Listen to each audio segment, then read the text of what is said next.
Good morning বন্ধুরা। আজকে দেখো আমি সব কেটে নিয়েছি একবারে। আজকে আমি আমুদি মাছটা রান্না করব।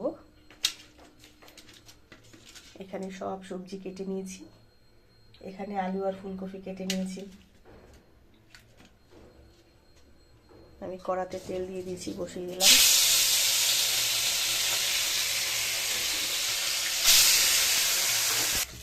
আমি এবারে মাছগুলো সব তুলে নিলাম, ভাজা হয়ে গেছে।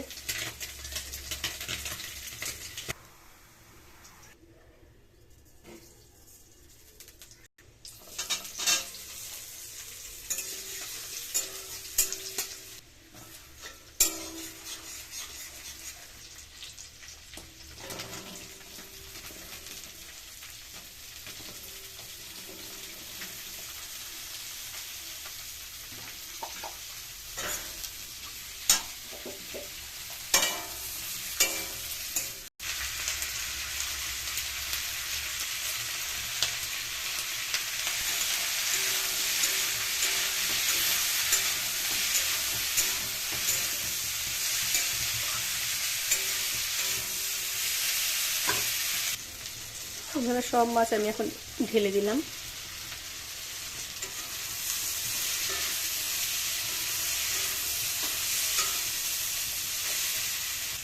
ধনে পাতাটা দিয়ে দিলাম। পুরো হয়ে গেল তরকারিটা। এবার আমি নামিয়ে নেব।